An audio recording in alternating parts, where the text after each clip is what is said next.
We're all initially focused on one big thing, and that was to try to get a building, a sanitary sewer expansion to 8.5 million gallons a day that would meet with the highest standards of any sanitary sewer plant in the state of Michigan, and to do it at the most economical costs without jeopardizing quality.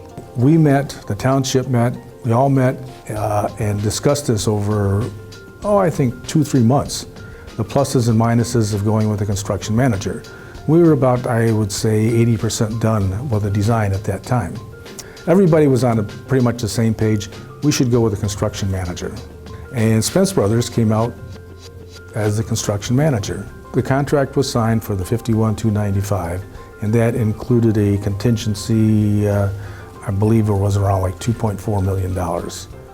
And all said and done, we ended up like $1.8 million under that guaranteed maximum price. And not only that, we added about $900,000 worth of extras that were never in the contract. When Spence got the job, okay, we're going to go through a value engineering process. They put together the construction team. I mean, they hired contractors, and they hired another design firm to look at our drawings, and they came up with just, I don't know, 400 or 500 suggestions. Some of them minor, some of them major. And then we went through every one of those suggestions, the construction team and the design team. Okay, why can't we do this, and why we can do this? This ended up being a perfect marriage.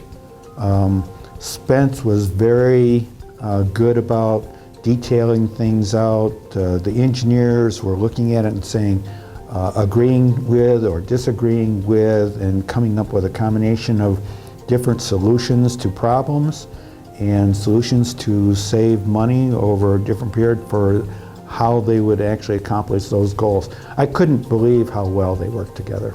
That's what made it so unique, because everyone had input to look at and evaluate, decide on, and what the approach was supposed to go. I think for the township and for Giffords-Webster, to have Spence Brothers win that award was a stroke of luck, I think, because they did a fantastic job.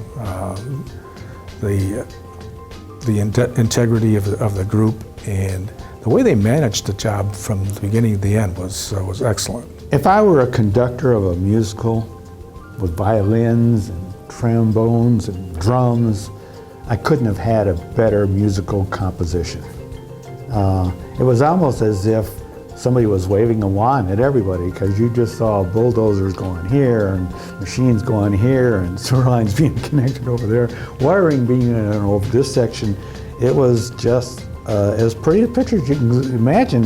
When I'd drive in and I'd look at everything going on, and I'd sit there on my bike and I'd be looking at this whole thing in a hole that's like 60,000 feet deep, and I'm saying to myself, man, how does each one of these guys know what to do? And they're all functioning, and it's all coming together at one time. It was just a perfect organization. And it gave us total control, a total relationship. Everybody knew where they stood when they did the project. I would look at this project and say, it can't get any better.